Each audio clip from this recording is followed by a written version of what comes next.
자, 수험생 여러분 고생하셨습니다. 자, 25년도 회계사 1차 기업법 중 상법 예측으로는 이제 어음법, 수표법이 빠지고 그다음에 뭐 자본시장법, 외관법이 들어가면서 상법이 32문제 나올 줄 알았더니만 34문제 나왔네요. 그래서 나머지 이제 자본시장법 이런 것들이 이제 6문제가 됐습니다. 그러니까 2문제가 상법이 늘었다 이렇게 보시면 되겠습니다. 난이도는 뭐 그렇게 그러니까 평이한 수준의 문제입니다. 그렇다고 만점 맞을 문제는 아니고 한 3개 상법에서 외관법은 모르겠고 그래서 상법에서 한 3문제 합격권에 들려면 3문제 정도, 3문제, 4문제 정도 틀리면 뭐 괜찮을 것 같아요. 그리고 판례 비중이 조금 들었습니다. 개인적인 생각으로는 어음수표가 빠지면서 즉 난이도가 높은 어음수표가 빠지면서 어느 정도 난이도 조절을 한다면 판례 비중이 점차적으로 늘지 않을까 그런 느낌은 듭니다. 그래서 작년보다는 판례 비중이 비교적 높습니다. 그러나 리딩 판례 중심으로 나왔기 때문에 뭐 웬만한 판례들은 다 알 수 있었던 판례 같아요. 자, 그럼 문제를 한번 해설해 보겠습니다. 뭐 모든 지문을 다 읽을 필요는 없겠죠. 정답 문항을 분석하면서 이게 왜 옳은지 왜 틀린지 그걸 보겠습니다. 1번 상법상 상인 또는 상행위에 관한 설명으로 옳은 것은 정답은 5항이죠. 문제 해설은 1형을 기준으로 하기 때문에 조금은 순서가 틀릴 수도 있을 겁니다. 자, 5항 한번 읽어볼까요? 새마을금고법에 의하여 설립된 새마을금고가 이자를 받는 대가로 금고 회원에게 자금을 대출할 때 상인으로 인정되지 않는다. 전형적이죠. 그래서 특수사법인,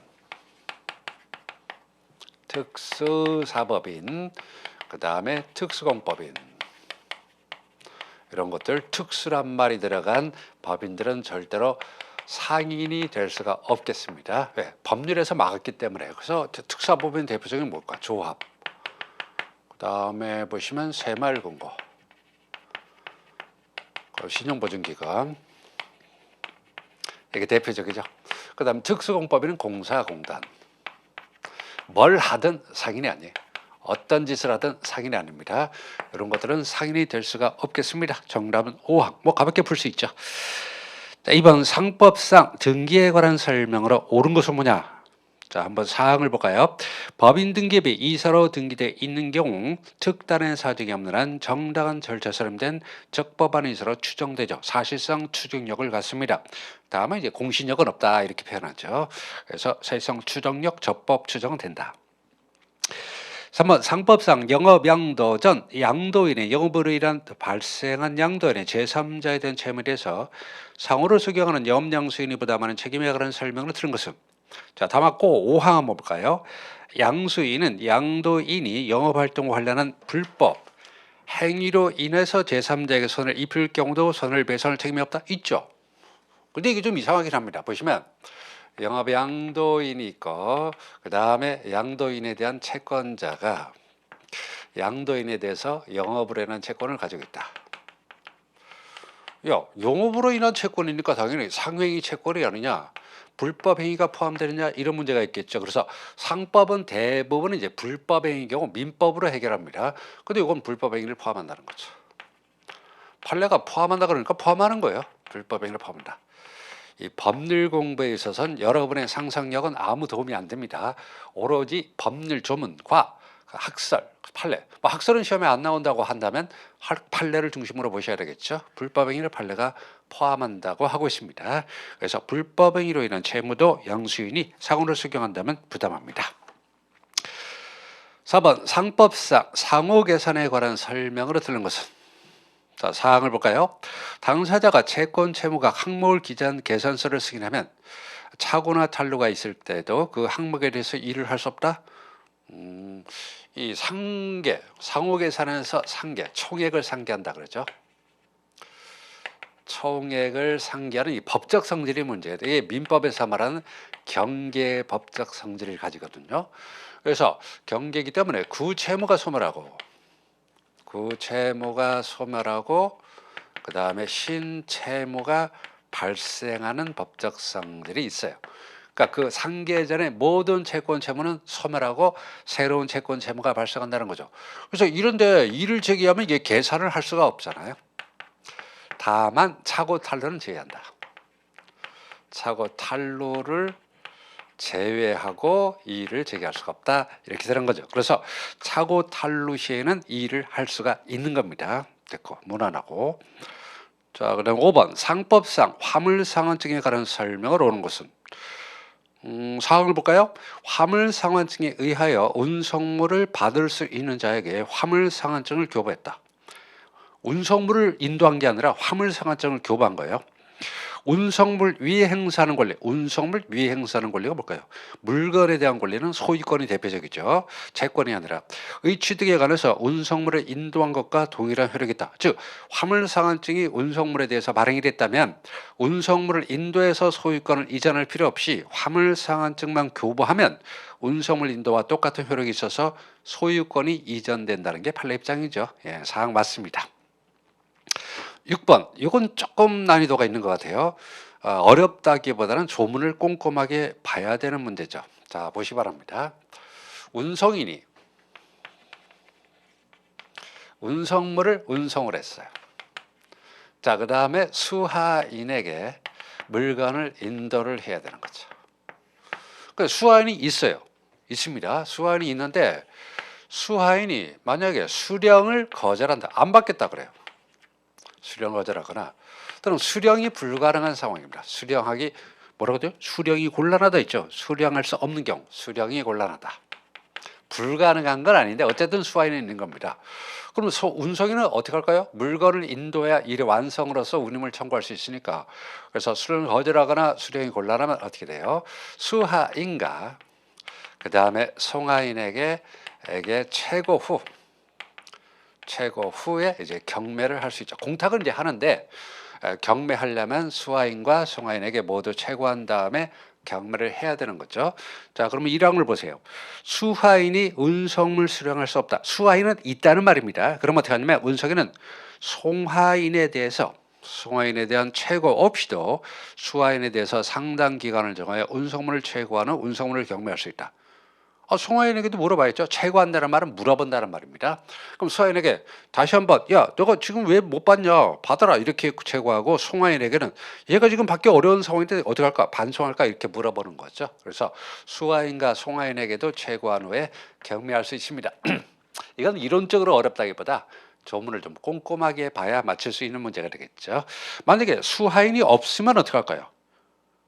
수령할 수 없다고 되어 있는데 그러면 수하인이 아예 없다. 그러면 어떻게 할까요? 수하인에게만 최고하는 거죠. 수하인이 없다면 그때는 송하인에게만 최고하고 경매할 수 있죠. 어쨌든 송하인에게는 최고를 해야 돼요. 자, 1번 틀렸고 7번 상법상 공중접객업에 관한 설명으로 들은 것은 자, 사망 보겠습니다. 공중접객업자는 고객으로부터 임치받지 아니한 고객의 휴대물에 대해서 책임이 없음을 알릴 때에는 그 사용인의 과실로 인해서 훼손되었을 경우 그 휴대물에 대해서 손해배상 책임이 없다? 아니죠. 그래서 임치한 물건은 주의를 게을리하면 책임이 있고 임치하지 않은 물건은 과실이 있으면 책임을 지는 겁니다. 그래서 책임 없음을 알렸다 하더라도 과실이 있다면 당연히 책임을 져야 되는 거죠. 면책 약정을 해서 책임을 면하는 거와는 다른 겁니다. 이건 일방적으로 알렸을 때는 책임이 면할 수 없고 그 다음에 면책 약정에 합의를 하면 책임을 면할 수 있는 겁니다. 수험생들이 이런 거 자꾸 구별을 못 하더라고요. 그래서 단순히 알렸다고 해서 책임이 없는 건 아닙니다. 자, 8번 상사 단기 소멸시효를 물어보는 겁니다. 상법상 소멸시효 기간이 1년인 것을 모두 골라봐라. 대리상의 보상 청구는 소멸시효도 아니죠. 제척기간 6개월입니다. 보상 청구는 소멸시효가 아니고 제척기간이 6개월이고 자, 니은 운송인 디귿 운송주선인 리을 창고업자 이건 전형적인 상호행위 채권 중 상사 단기 시효가 적용되는 모두 1년이죠. 그래서 운송인의 수하인에 대한 채권 운임채권권 1년 운송주선인의 위탁자에 대한 채권 1년 창고업자의 창고증권 소지인에 대한 채권 역시 1년이 되겠습니다. 이제 공정접객업은 6개월이죠. 그 네 가지가 바로 상사 단기 소멸시효가 적용되고 공중접객업을 빼면 니은 디귿은 1년의 소멸시효. 기억은 소멸시효도 아니에요. 소멸시효도 아니고 제척기간 6개월입니다. 9번 기타 회사 여러분들 공부 잘 안 하죠? 그런데 세 문제나 나오네요. 보통 그 기타 회사가 한 문제 정도 나오는데 9번, 10번, 11번 기타 회사가 세 문제나 있습니다. 9번 상법상 한 명 회사에 관한 설명으로 들은 것은 자 사망을 볼까요?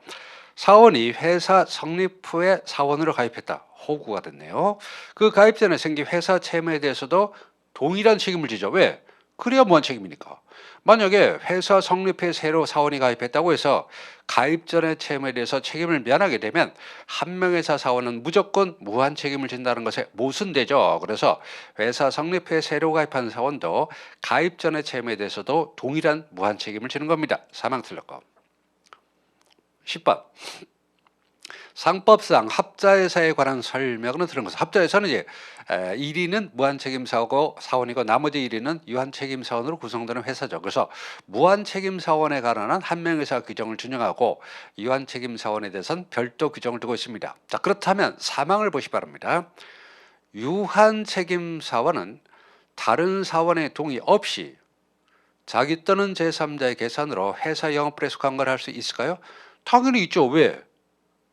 유한책임사원은 업무집행이나 대표를 하지 않기 때문에 경업이란 개념이 없어요. 업무나 대표를 했을 때 또 다른 경업을 하게 되면 이제 경업금지 임에 걸리지만 유한책임사원은 업무를 보지 않기 때문에 경업금지 의무가 없어요. 그래서 유한책임사원은 다른 사원의 동의 없이 영업에 속한 거래를 할 수가 있는 겁니다. 정답은 사망. 10번까지는 어때요? 거의 틀린 문제, 틀릴 만한 문제가 없는 것 같습니다. 일종의 출제자분이 일단 은혜를 베풀어서 좀 쉬운 문제들을 쭉 나열하고 있는 거죠. 자, 그러면 11번부터. 상법상 유한회사에 관한 설명으로 틀린 것은 자, 정답 2항을 볼까요? 사원은 사원총회 특별결의에 의해서만 그 지분의 전부 또는 일부를 양도할 수 있다? 이거 국법 조문인데? 옛날엔 그랬어요.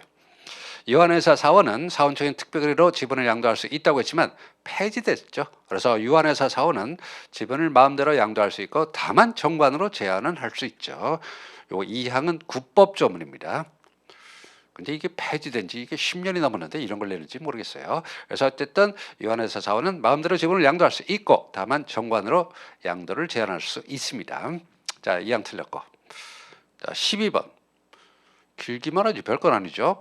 상법상 주식회사 설립에 관한 설명으로 들은 것은 1항 발기 설립에서 회사 설립 시에 발행하는 주식에 대한 납입, 금전 출자를 얘기하는 거죠. 또 현물 출자 이익이 완료되면 발기는 지체 없이 의결권의 과반수로 이사감사 선임한다. 그렇죠. 모집 설립은 어때요? 창립총회에서 선임하는 것이고 발기 설립은 발기인들의 의결권의 과반수로 이사감사를 선임하는 겁니다. 맞습니다. 됐죠? 역시 무난한 문제.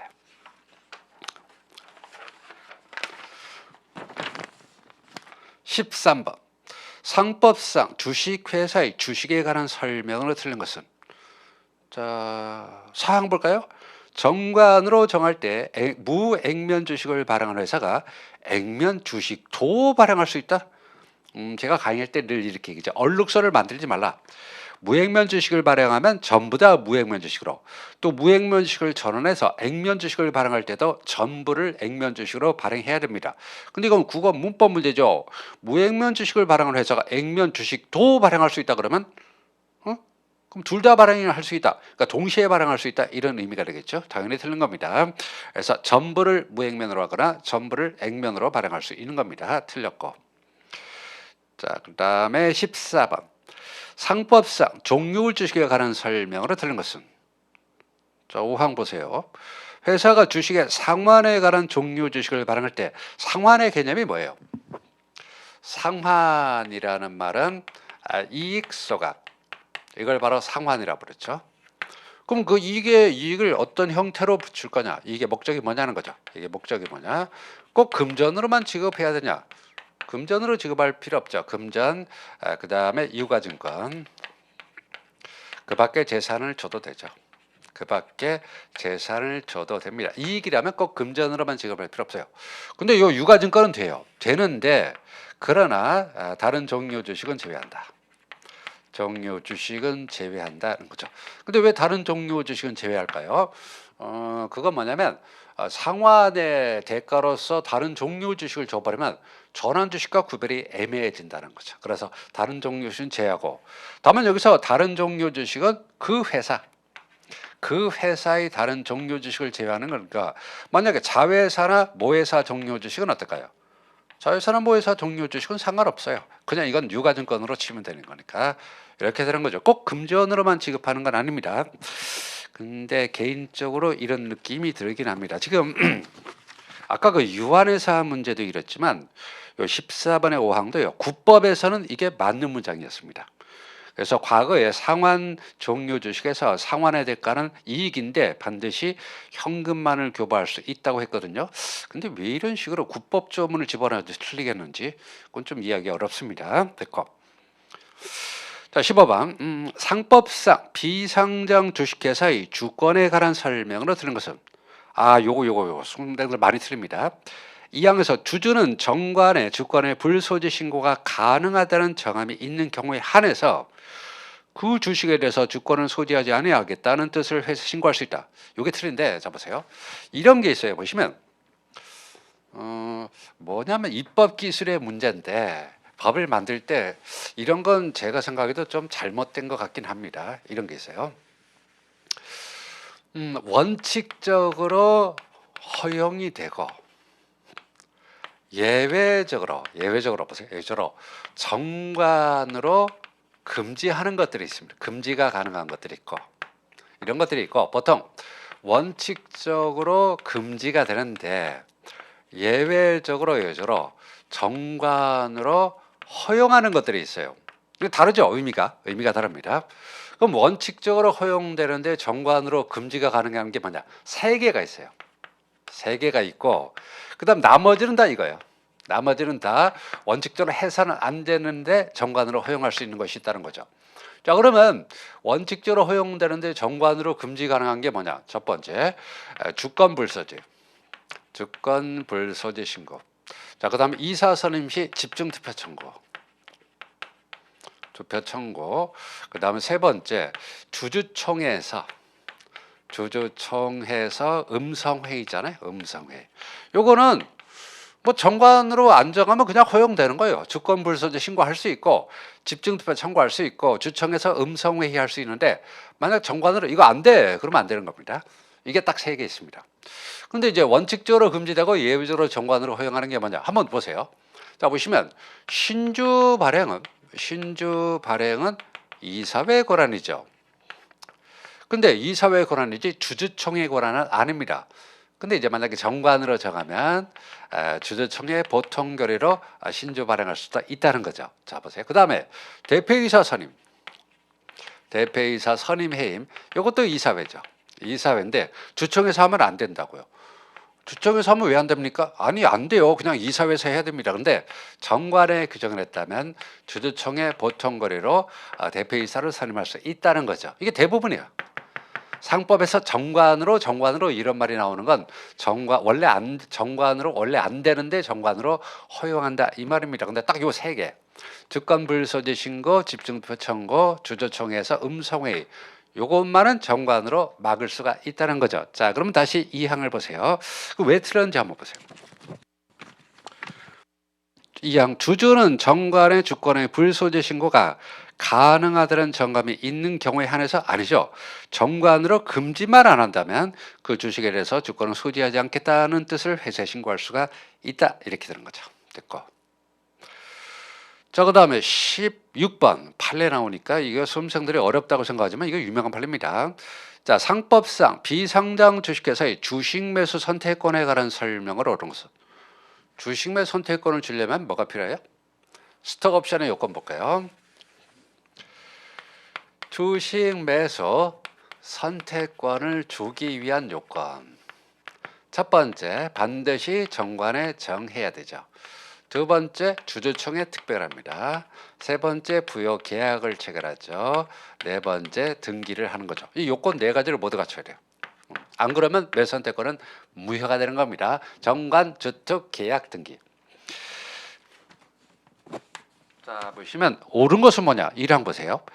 회사는 주식 매 선택권을 부여받은 자의 권리를 부당하게 제한하지 않고 정관 동그라미 의 기본 취지나 핵심 내용을 해치지 않는 범위에서 주주총회 동그라미 결의와 개별 계약 동그라미를 통해서 매 선택권을 부여받은 자가 언제까지 행사할 수 있는지 우리 상법에서는 언제부터 행사할 수 있어요?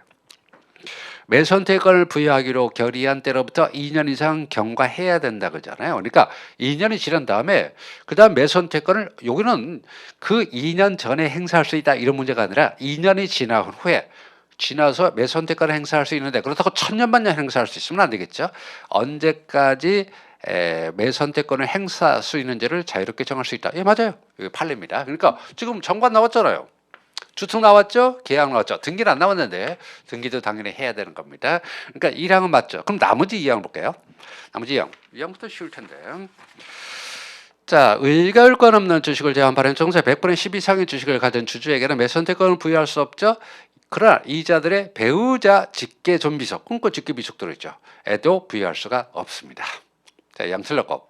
3항 자기 주식 양도 방식의 매선택권의 경우 매선택권의 행사가액은 매선택권의 부여율을 기준으로 권면액 이상 아니 실질가액 이상이죠. 항상 실질가액 이상으로 행사가액을 정한다는 거 기억하시 바랍니다. 부여를 기준으로 하는 게 맞아요. 미리 행사가액을 정하니까 실질가액 이상이면 됩니다. 틀렸고. 3. 매선택권은 양도할 수 없죠. 매선택권 행사할 수자가 사망했다? 과로사 하셨네요. 상속인이 매선택권 행사하는 것은 당연히 허용되죠. 아니 아버지께서 과로사 하셨는데 줘야지 뭐. 그래서 상속은 됩니다. 양도는 안 되고. 자, 5항 매선택권은 주총결의 없이 이사회 결의만으로도 부여할 수 있다?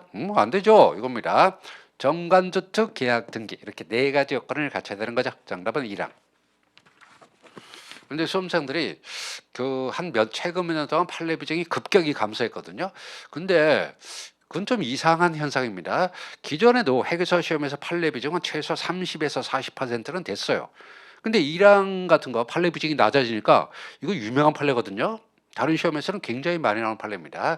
그래서 계약으로 일단 2년이 경과한 뒤에 그러면 언제까지 행사할 거냐 이런 계약으로 마음대로 정할 수 있고 계약의 조건도 변경할 수 있습니다. 만약 유보를 했다면 정답은 1항입니다.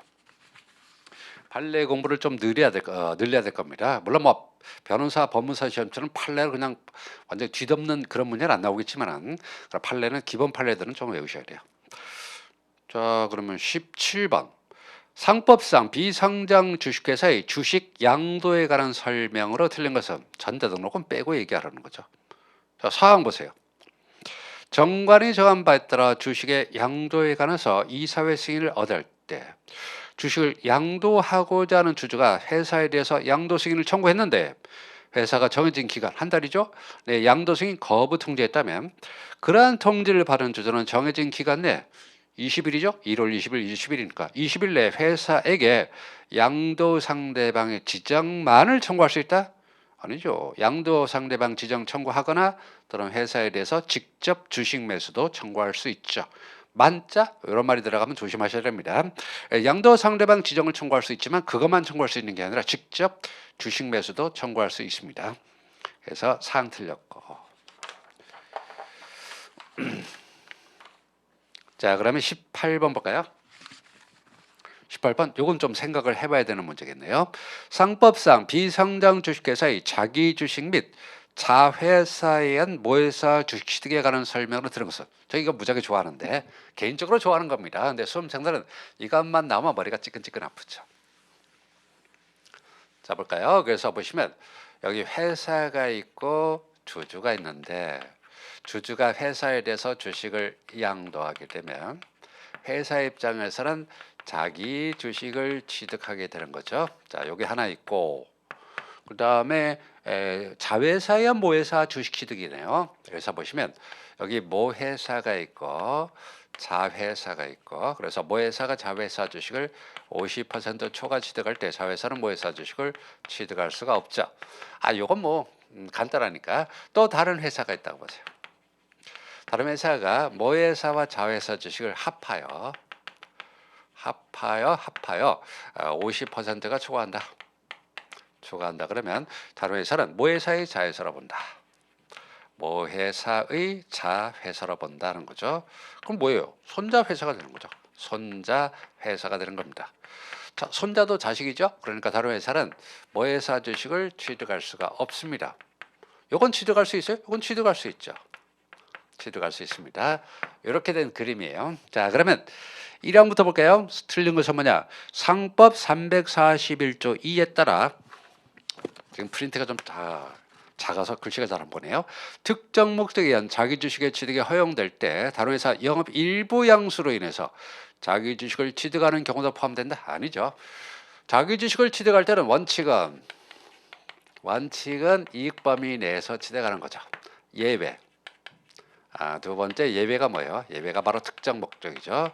특정 목적이 있을 때 취득하는 거죠. 여기서 특정 목적으로 취득한다는 말은 이익과 상관없다. 이게 뭐예요? 제가 늘 얘기하는 합, 영, 권, 단, 추. 합은 합병, 영은 영업 전부 양수. 전부 양수. 일부 양수 안 돼요? 영업 전부 양수. 권리 실행, 단주 처리. 그다음에 주주가 주식 매수 청구했을 때. 이거 무조건 회사가 자기 주식을 취득해야 된다. 이렇게 되는 거. 취득할 수밖에 없는 겁니다. 합병, 영업 전부 양수 권리 실행, 단주 처리, 주식 매수 청구. 이거는 그 법원직 공무원 시험에서 많이 나오는 지문인데 일부 양수는 해당한데요. 전부 양수만 됩니다. 자, 1항 틀렸고. 자, 2항. 회사가 보유하는 자기 주식을 처분함에 있어서 주식을 처분한 상대방 및 처분 방법에 대해서 정관의 정함이 없다면 사항은 이사회가 결정한다. 맞죠? 됐습니다. 자, 3항. 주식의 포괄적 교환과 주식의 포괄적 이전으로 인할 때 자회사가 모여서 주식을 취득할 수 있다. 자, 보시면 취득 안 되죠? 안 되는데 이것도 취득 안 되죠? 보시면 이럴 때 예외가 있죠. 예외가 바로 합, 영, 권, 교, 이가 되겠습니다. 합영권은 자기 주식의 취득의 합영권과 똑같고 다른 게 교환 이전이죠. 그래서 교환이나 이전의 경우 자회사가 모회사 주식 또는 손자회사가 모회사 주식을 취득할 수가 있다. 이렇게 되는 거죠. 자, 그럼 3항 맞고 4항. A 회사가 B 회사 발행 주식 청수의 100분의 50을 초과하는 주식을 가질 때 A 회사와 B 회사가 합하여 C 회사 발행 청수의 100분의 50을 초과하는 주식을 가졌다면 C 회사는 상법의 적용에 있어서 A 회사의 자회사로 본다. 요 그림이잖아요. 보시면 요거를 A 회사라고 놓고 요걸 B 회사라 놓고 요 회사를 C 회사라 놓으면 이 C 회사도 모 회사의 자회사로 본다. 손자 회사가 되는 거죠. 그러면 어떻게 돼요? 손자니까 C 회사는 A 회사 주식을 취득할 수가 없죠. 그러니까 이 자회사는 A 회사, 모 회사 주식을 취득할 수 없고 C 회사, 손자 회사는 모 회사 주식을 취득할 수 없죠. 그렇지만 가만히 보게 되면 요건 되죠. 요건 취득이 할 수 있다는 거죠.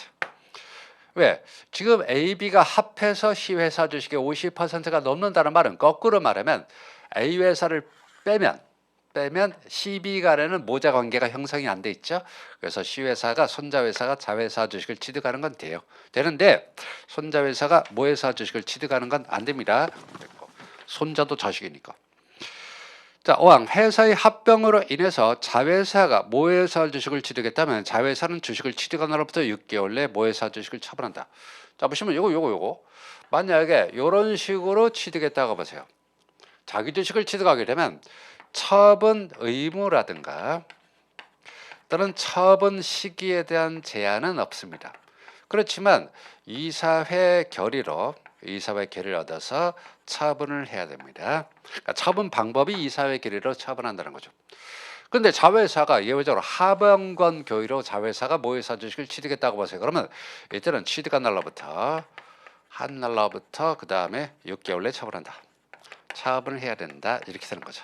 이게 별로 바람직한 그 입법은 아닙니다. 왜냐하면 이렇게 되면 투자자들이 주식을 처분하겠네? 결국 6개월 내에 무조건 처분해야 되겠네? 그러면 주가가 떨어질 수 있거나 아니면 주가가 소강 상태에 있기 때문에 별로 바람직한 입법은 아니고 이런 것처럼 해야 될 것 같긴 한데 이런 식으로 개정을 해야 될 것 같긴 한데 어쨌든 자회사가 취득한 모회사 주식은 6개월 내에 처분하는 거죠. 저희 개인적인 생각으로는 이런 문제가 아주 좋아요. 근데 수험생들 입장에서는 이런 문제도 모두 무조건 빨리 풀고 지나가야 되니까 실제 시험장에서는 다행히 이 문제 정답은 1항이죠. 그럼 풀고 바로 넘어가야 돼요. 또 1항 맞춰놓고는 또 2, 3, 4, 5항을 이렇게 그림 그리면서 신나하면 안 됩니다. 쉽든 어렵든 답을 맞히면 바로 다음 문제로 넘어가야 되는 거죠. 자, 19번. 상법상 비상장 주식회사의 주주총회 소집에 관한 설명으로 드는 것은 뭐냐? 일단 10억 원 이상이니까 10억 원 미만 소규모회사 특례는 적용 안 되겠네요. 그리고 아예 의혹권 없는 주식을 발행하지 않았다는 걸 전제로 하는 거죠. 정답 2항을 보시 바랍니다. 주주총회를 소집할 때는 주총 2주 전까지 각 주주에게 서면에 의한 통지 또는 각 주주 동의를 받아서 전자문서로 통지가 도달이 아니라 발송이죠. 2주 전까지 발송. 이거 틀린 분들 많겠네.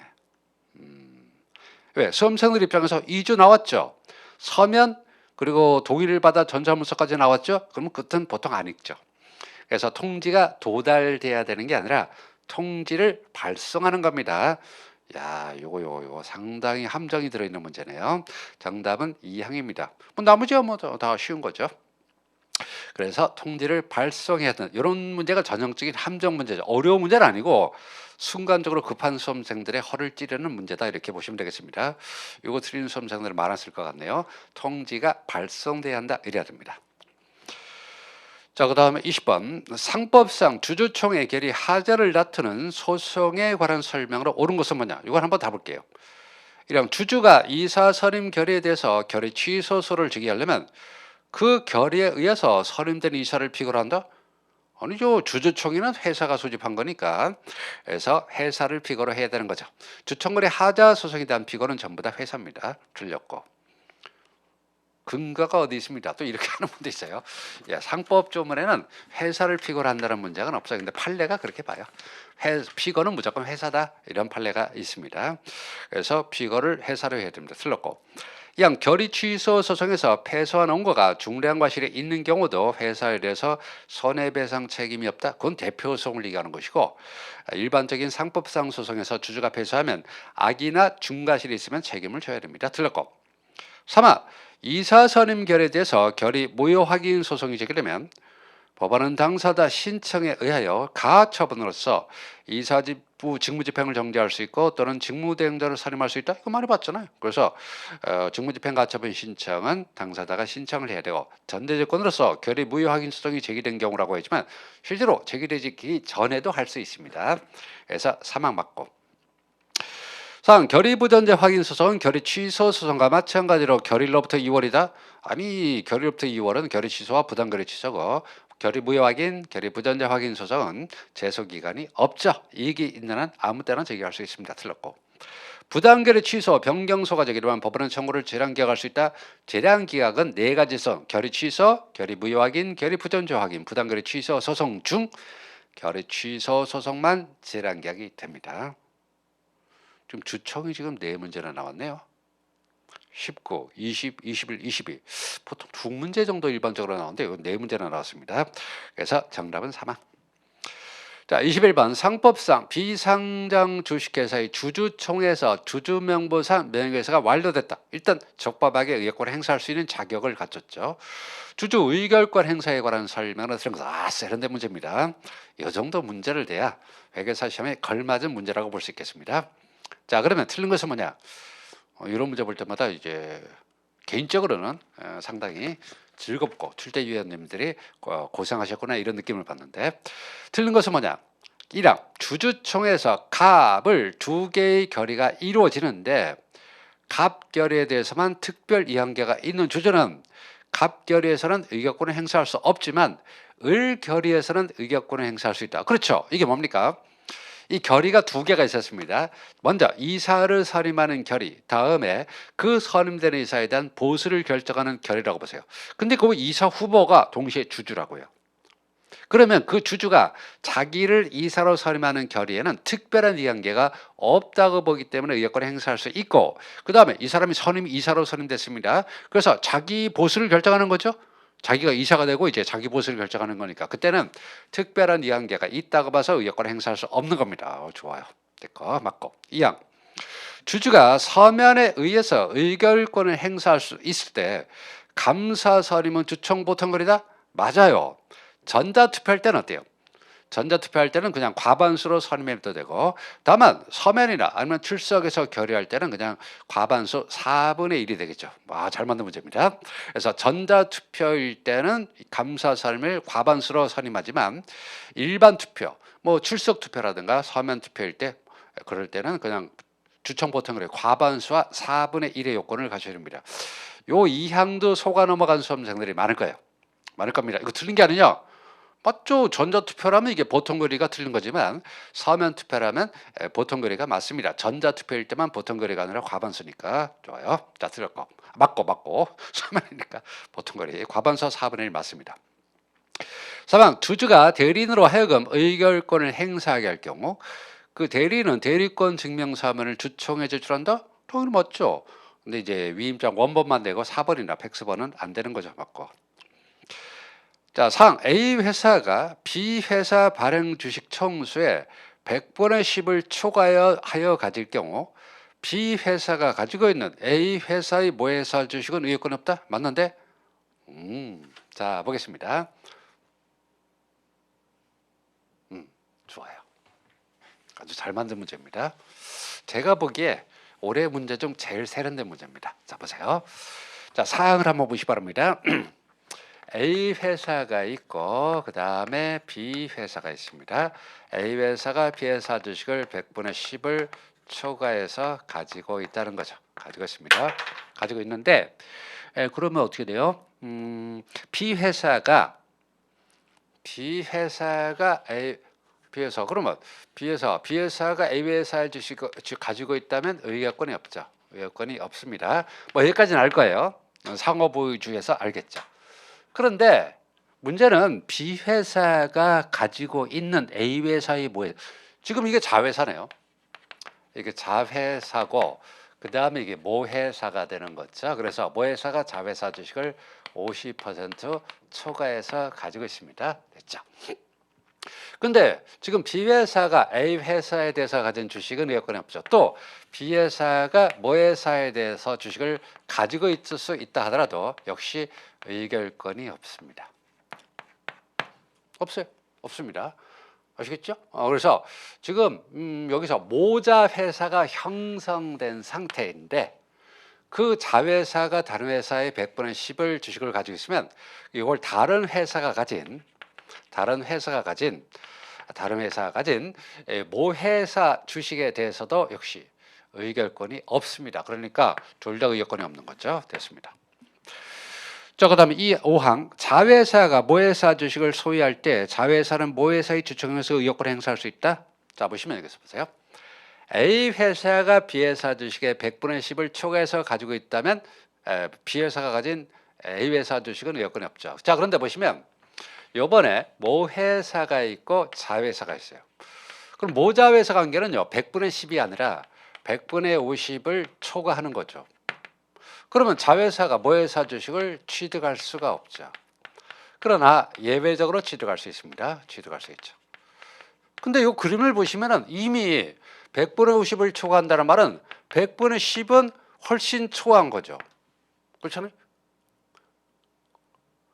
그럼 요 그림에서 요 빼고 보세요. 모자 빼고. 그러면 A 회사가 B 회사 주식을 100분의 10 초과해서 가지고 있고 그 다음에 만약에 100분의 50을 초과하지 않는다면 B 회사가 A 회사 주식을 가지고 있는 것 자체가 문제 없죠. 근데 의결권이 없어요. 근데 100분의 10을 초과하는 게 아니라 아예 그냥 100분의 50을 초과한다 그러면 모자 회사가 만들어지면서 아예 취득 자체가 안 되죠. 안 되는데 예외적으로 취득할 수 있죠. 그게 아까 봤던 하병권 교회죠. 하병권 교회가 되겠고 그럼 의결권이 있어요 없어요? 없지 뭐. 당연히 없는 거죠. 100분의 10만 초과해도 의결권이 없는데 100분의 50을 초과하면 당연히 의결권이 없는 거죠.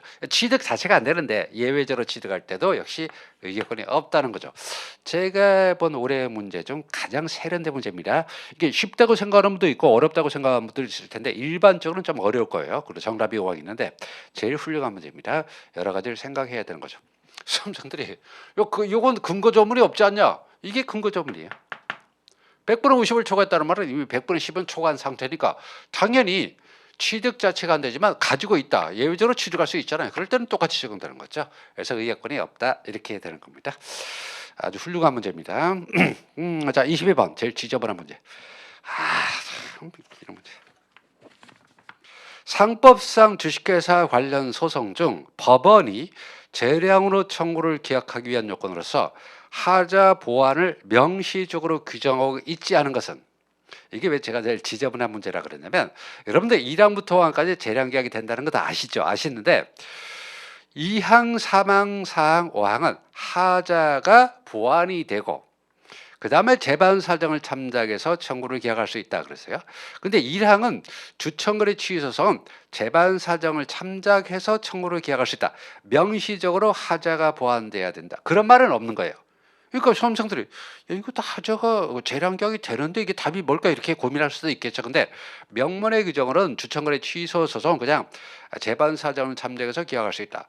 그리고 2, 3, 4, 5항은 이것은 하자가 보완이 되고 재반 사정을 참작해서 청구를 기각할 수 있다고 하자 보완을 명시적인 요건으로 규정하고 있는 거죠. 근데 이거를 제가 이제 해설을 달면서 아주 짜증났던 게 뭐냐면 그 2, 3, 4, 5항에 명문의 규정으로 하자가 보완되고 재량 기각할 수 있다 이렇게 되는 게 아니라 다른 뭐더라 한명회사 선례무효 취소 소송에서 하자가 보완되고 재량 기각할 수 있다는 규정을 전부 다 준용하거나 또는 이중 준용을 해요. 그러니까 조문에서 준용 규정 그러면 찾아가면 그 준용 규정이 또 준용하는 거죠. 그래서 이중 삼중으로 준용하기 때문에 아주 해설 달기가 뭐 같아요. 자, 이런 문제 좀 내지 말았습니다. 21번 문제 그렇게 훌륭한데 22번은 좀 지저분한 문제다. 이렇게 보시기 바랍니다. 다 재량 계약이 돼요. 되는데 하자가 보완되고 이런 말이 빠진 거는 1항입니다. 근데 웃긴 거는 판례는요. 2, 3, 4, 5항도 하자가 보완된다는 요건을 굳이 할 필요가 없다고 해요. 그러니까 판례는 똑같이 보는 거죠. 그러니까 자본감소 무효소송에서부터 5항 분할 무효소송까지 분명히 조문상으로는 준용 규정을 거슬러 올라가면 하자가 보완되고 재반 사정을 참작해서 청구를 기각할 수 있다 이렇게 돼 있지만 실제로 판례는 하자가 보완이 안 돼도 재량 기각할 수 있다 이렇게 하고 있거든요. 그러니까 의미가 없는 문제긴 하지만 그래서 정답은 1항입니다. 자, 23번. 상법상 비상장 주식회사의 이사회에 관한 설명으로 옳은 것은 뭐냐? 자, 정답 4항 볼게요. 이사회 내 위원회는 결의된 사항을 각 이사에게 통지한다. 그렇죠. 그래서 통지받은 이사는 이사회 소집을 요구할 수 있고 이사회가 다시 결의할 수 있죠. 다음에 이제 감사위원회 결의만은 안 되죠.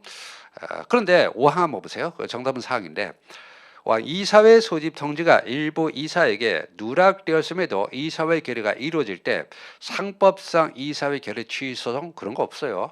상법상 이사회 결의 하자에 대해서는 규정이었기 때문에 민법으로 돌아가서 취소가 아니라 무효가 되고 그래서 민사소송법상의 이사회 결의 무효 확인 소송을 제기할 수 있고 이때는 소구표가 있고 대세효가 없습니다. 5항은 말도 안 되는 소리죠. 정답은 4항이 되겠습니다. 이사회 내 위원회에서 결의하면 각 이사들에게 그 결의 사실을 통지해 줍니다. 그럼 불만 있는 이사는 이제 이사회 소집을 요구해서 다시 결의할 수가 있겠죠. 24번 상법상 종류 주주총회에 관한 설명으로 들으면 종류총은 종류 손해가 되면 다 하는 거죠. 1항 신주 인수로 인한 주식 배정에 관해서 정관에 다른 점이 없음에도 주식의 종류에 따라 특수하게 정할 수는 있죠. 특수하게 정하는 건 정관이 없어도 되죠. 그리고 이로 인해서 손해를 보는 종류 주식의 주총 결의가 필요 없다? 아니 정관으로 정할 필요가 없다는 말이지. 손해가 되면 종류 주총은 반드시 필요합니다. 뭐 틀렸고 넘어가고. 자 25번 상법상 주식회사의 대표이사에 관한 설명으로 들은 것은 뭐냐? 이거는 제가 강의할 때 무지하게 강조하는데 이 공동대표이사, 공동지배인이잖아요. 그 상법은 공동을 싫어한다 그랬죠. 니들끼리 공동으로 하든 뭐 각자로 하든 상대방의 입장에서는 내가 알 바 아니라는 거죠. 그래서 상대방은 공동지배인 중 1인에게 의사표시에도 효력이 있고 공동대표이사도 마찬가지예요. 상대방은 공동대표이사 1인에 대해서 의사표시하면 효력이 발생하는 거죠. 상대방을 귀찮게 하지 말라고요. 공동이든 각자든 상대방은 1인에게만 의사표시하면 돼요. 자 5항 보세요. 회사의 채권자가 회사 채무를 면제하는 의사표시를 회사에 하려면 공동대표이사 전원에 대해서 면제 의사표시를 한다? 그럴 필요 없죠. 1인에 대해서만 해도 되죠. 됐고. 정답은 5항. 자, 26번. 상법상 비상장 주식회사 발행 총수의 100분의 1 이상의 주식을 가진 주주가 대표 소송을 제기할 수 없는 경우는? 대표 소송은 이거예요. 자, 여기 회사가 있습니다. 이사 등이 회사에 대해서 책임을 져야 될 때 회사가 소송을 해도 되죠. 이때 이제 회사 대표는 감사가 하는 거죠. 근데 회사가 안 하면 어떻게 돼요? 회사가 안 하면 100분의 1의 주주가 소송을 제기하는 거죠. 이게 바로 이제 대표 소송입니다. 대표 소송은 이사 등의 책임만 묻는 게 아니라 이사도 있고, 그 다음에 감사도 있고, 그 다음에 발기인도 있고, 그 다음에 집행임원도 있고, 심지어 회사 해산 중 청산인도 있어요. 회사의 업무를 집행하는 자, 임원들이 되겠죠. 근데 이 대표 소송의 전제 조건이 이겁니다. 회사에 대한 책임, 제3자에 대한 책임이 아니라 회사에 대한 책임을 전제로 하는 거죠. 뭐 통보인수인도 있고, 맞네. 통보인수인도 있고, 인수인고, 이익공여받은 자, 하여튼 이 사람들이 회사에 대해서 지는 책임이다 이런 말이죠. 그래서 1항 보세요. 1항 보시면은 고의 또는 중과실로 임무 해태 행위를 한 이사가 회사가 아닌 제3자에 대해서 부담하는 손해배상 책임은 대표소송 대상이 아니에요. 근데 2항부터 보세요. 2항부터 끝에 보시면 회사에 대해서 부담하는, 3항에서 두 번째 줄 끝에 회사에 대해서 부담하는, 4항에서 이사 두 번째 줄 회사에 대해요. 그 다음에 5항도 회사에 대해서. 쉽죠? 그래서 대표 소송은 무조건 회사에 대한 책임이지 제3자에 대한 책임은 상관없습니다. 됐고. 27번 두 번째로 좋은 문제가 돼요. 27번. 제가 아까 제일 좋은 문제가 뭐라고 그랬죠? 제일 좋은 문제가 21번 아주 훌륭한 문제고, 그 다음에 27번도 훌륭한 문제입니다. 한번 볼까요? 이런 건 다 봐야겠죠. 상법상 비상장 주식회사의 감사 및 감사위원회에 관한 설명으로 옳은 것은 뭐냐? 1항. 감사를 선임하지 아니한 자본금 10억 원 미만 회사. 그럴 수 있죠? 이사에게 소를 제기할 때 회사를 대표할 자는 대표이사다? 아닌데 이럴 때는 법원에 회사 대표자 선임을 신청하는 거죠. 틀렸고. 2항. 회사는 감사 선임에 있어서 의결권 없는 주식을 제한 발행 총수에 100분의 1을 주고 100분의 3이 아닌가? 100분의 1이라고 그랬죠. 이를 초과하는 수의 주식을 가진 주주는 그 초과하는 주식에 관해서 의결권을 행사하지 못하도록 정관으로 정할 수 있다. 맞죠? 왜? 정관으로 낮은 비율을 정할 수 있다니까. 원래 100분의 3을 초과하는 수의 주식을 가진 주주가 감사 선임에서 의결권이 없는 게 맞는데, 다만 정관으로 낮은 비율을 높은 비율이 아니라 낮은 비율입니다. 100분의 1, 100분의 2를 정하는 것도 정관으로 정할 수 있죠. 정답은 2항. 훌륭하죠. 자, 좋은 문제입니다. 3항. 회사는 정관이 정하는 바에 따라 감사위원회와 감사를 병행 둘 수 있다. 많은 게 좋은 거 아닙니다. 둘 중에 하나만 두는 거죠. 틀렸고. 3. 감사위원회 위원은 이사회에 참석할 권리가 있지만은 이사회의 모든 결의안에 대해서 의결권을 행사할 수 없다. 웃기는 소리 하고 있죠. 감사위원회 위원은 자격이 감사가 아니라 이사죠. 그러니까 당연히 이사니까 이사회 결의에 참석할 수 있고 당연히 의결권을 행사할 수가 있습니다. 다만 그런 건 있겠죠. 특이사회 결의에 있어서 특별히 관계가 있는 이사는 의결권을 행사할 수 없으니까 그거 빼면, 특별히 관계 빼고는 감사위원은 이사기 때문에 당연히 의결권을 행사할 수가 있는 겁니다. 훌륭한 문제예요. 자, 5항. 감사위원은 그 결의로 위원회를 대표할 자로 선정하지만 수인의 위원이 공동으로 위원을 대표할 걸 정할 수도 있겠죠. 뭐.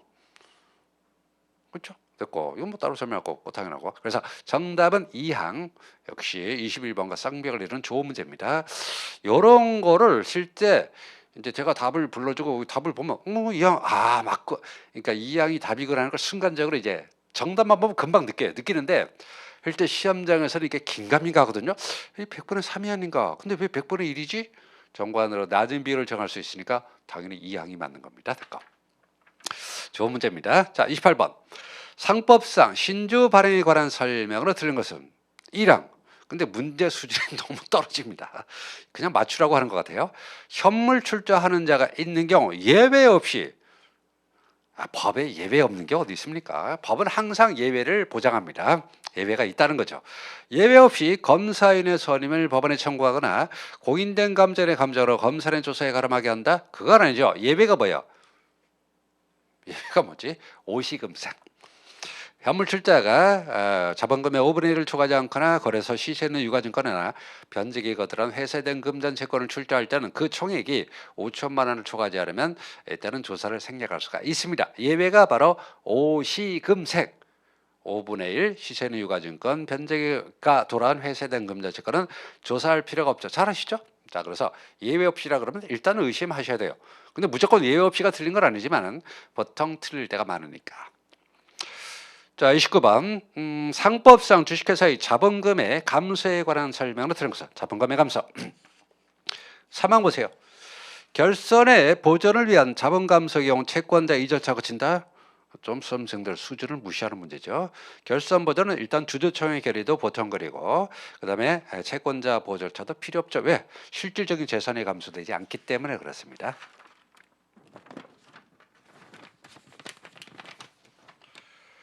상법상 30번 상법상 주식회사의 회계에 관한 설명으로 틀린 것은 자, 정답만 한번 볼게요. 2항 정기총에서 재무제표 승인을 한 후 2년 내에 다른 결의가 없으면 회사는 이사 또는 감사의 부정행위에 대해서 부정행위를 제외하고 이사와 감사 책임을 해제한 것으로 본다. 2항 틀렸죠.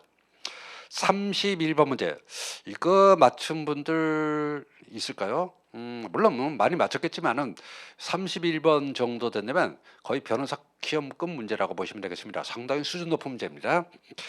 이 항을 요거를 수험생들이 알까요? 이게 굉장히 중요한 판례인데 자 한번 보겠습니다. 다 볼게요. 상법상 비상장 주식회사 주주의 회계장부 열람권에 관한 설명으로 들은 것은 뭐냐? 1항 발행주의 총수의 100분의 3 이상에 해당하는 주식을 가진 주주는 물론 주주명부상의 주주죠. 이를 붙인 서면으로 그 이유에다 물음표 해놓으시기 바랍니다. 회계장부와 서류 열람 또는 등사를 청구할 수 있다. 이때 회사는 청구가 부담을 증명하지 못하면 거부하지 못한다 이렇게 되죠. 자 그러면 여기서 이유가 뭐냐 이 항 보세요. 주주가 제출하는 열람 등사 청구 시에 붙인 이유는 그 이유가 사실일지도 모른다는 합리적 의심이 생기게 할 정도로 기재하면 충분하고 그 이유를 뒷받침하는 자료를 굳이 첨부할 필요는 없습니다. 야, 이게 유명한 판례거든요. 왜냐면 이게 회계장부 열람 청구가 주주에게 보장되는 소수 주주권인데 만약에 이유를 그냥 뭐 합리적인 생기게 의심이 할 정도로 기재하면 되는 거죠. 근데 이를 뒷받침한 자료까지 첨부하라 그러면요. 주주들 입장에서는 그 자료를 확보하는 것이 곤란하기 때문에 사실상 회계장부 열람 청구가 어려워질 위험이 있어요. 그래서 굳이 자료를 첨부할 필요까지는 없습니다. 근데 이게 최근에 나온 유명한 판례인데 이 내용이요 판결문 중에 끝부분에 있는 게 아니라 가운데 있어요. 그래서 이게 발견하기 어렵습니다. 제 해설 자료 보시면 그 어마어마하게 큰 판례 있죠. 그 중간에 제가 밑줄 걸어놨으니까 그걸 좀 확인해 보시기 바랍니다. 근데 이게 변호사나 법무사, 법원직 시험에서는 이게 2, 3년 전부터 엄청나게 많이 나왔던 지문입니다. 굳이 자료까지 첨부할 필요가 없다. 자, 3항 주주 회계장부 열람 등사 정권을 피보전 권리로 하는 가처분도 허용된다. 왜? 지금 소송이 되잖아요. 소송이 되니까 사전 조치로서 가처분도 당연히 허용되는 겁니다. 아니 회계사 시험에 가처분 이런 걸 내면 어떻게 하냐는데 판례니까 뭐 그냥 여러분들은 암기하셔야 됩니다. 상 주주의 회계장부 열람 등사권 행사가 회사의 업무 운영 또는 주주공동 이익을 해치거나 주주가 경쟁자로서 취득한 정보를 경쟁되는 영업에 이용할 우려가 있다든가 또는 회사의 지나치게 불리한 시기를 택해서 행사하는 경우 등에는 정당한 목적을 가려서 부당한 것이라고 판단, 즉 회사는 거절할 수 있다는 거죠. 다만 이 부당한 목적이 있다는 것은 회사가 증명을 해야 됩니다. 맞고. 자, 그럼 5항에서 주주의 열람 등사 청구 대상이 되는 회계서류인 경우 그 작성 명령이 반드시 열람 등사 제공 의무를 부담하는 회사로 국한되어야 하며 원본에 국한되는 것이다. 자, 판례 원문을 보게 되면 그 두 번째 절 반드시 열람 등사 제공 의무를 부담하는 회사로 국한되거나 원본에 국한되는 것은 아니라는 말이죠. 그게 뭔 소리예요?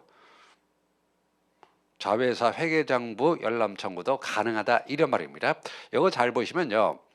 1항을 빼고 2항, 그 다음 3항, 4항, 5항이 전부 다 판례입니다. 그런데 요 2, 3, 4, 5항이 전부 다 개별 판례입니다. 다른 판례들이에요.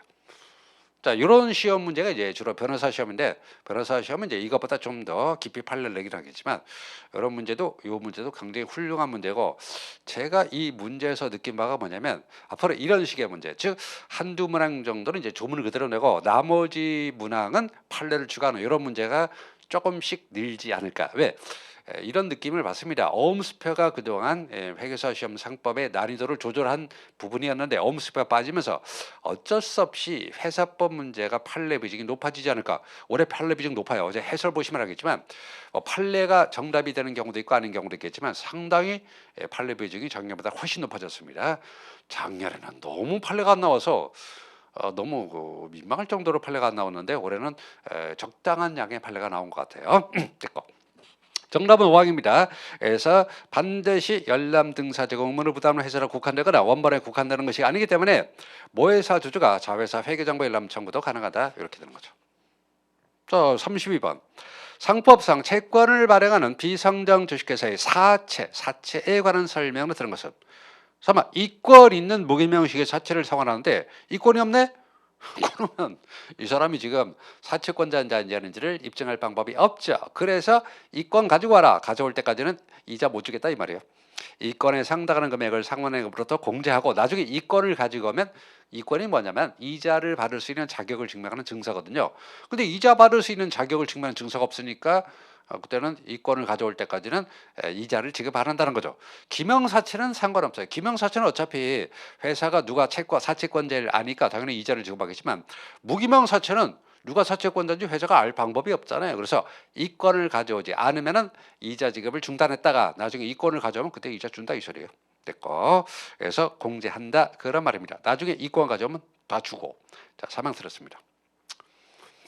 33번. 상법상 비상장 주식회사의 합병에 관한 설명을 들은 것은, 자, 사항 보세요. 합병무효 판결은 소급표가 있다. 뭔 소급표? 불소급표죠. 따라서 판결 확정전에 존속회사 또는 신설회사 사업 및 제3자 사의 권리에 영향을 미치지 않죠. 뭐 이 정도는 뭐 껌이죠. 자, 34번. 상법상 회사의 해산에 관한 설명으로 들은 것은, 이 항을 보겠습니다. 휴면회사의 해산은 주식회사 이환책임회사 이환회사에 대해서만 인정되고, 말도 안 되는 소리죠. 휴면회사 해상간주 규정은 주식회사에만 인정되고 나머지 회사는 휴면회사의 해상간주 규정 자체가 존재하지 않습니다. 됐고, 자, 35번부터는 이제 외부감사에 관한 법률이니까 제 강의 범위를 벗어나죠. 그래서 자, 올해 이제 상법을 한번 정리해 보시면은, 제 예상으로는 서류 상법을 한번 기초를 한번 분석을 해보고 끝낼게요. 먼저 문제수가 어음수표가 빠지는 자리에 외관법이나 자본시장법이 들어간다고 했으니까, 그래서 32문제라고 생각했는데 34문제죠. 그래서 앞으로 2문제 정도가 상법이 늘었습니다. 판례 비중이 어때요? 판례 비중은 작년보다 상당히 올라갔습니다. 다만 아주 어려운 판례는 내지 않았고, 아주 기본되는 판례, 뭐 반드시 알고 있어야 된다. 그러니까 앞으로 이제 판례 비중이 올라갔을 겁니다. 자, 그럼 이제 난이도는 어떻게 되나? 난이도는 상급 난이도 문제는 한 4문제 정도 볼 수 있어요. 자, 그래서 공부를 제대로 한 수험생들이라면 뭐 상법을 다 맞춰야 된다? 그건 절대 아닙니다. 그래서 보통 한 합격권에 들어가야 된다면 한 3문제에서 4문제 정도, 즉 중급 문제 정도는 당연히 맞춰야 되는 거죠. 3문제 정도 맞추면 합격권에 들 수 있다고 생각을 합니다. 그리고 그 다음에 조문 문제가 좀 꼼꼼하게 나왔다. 꼼꼼하게.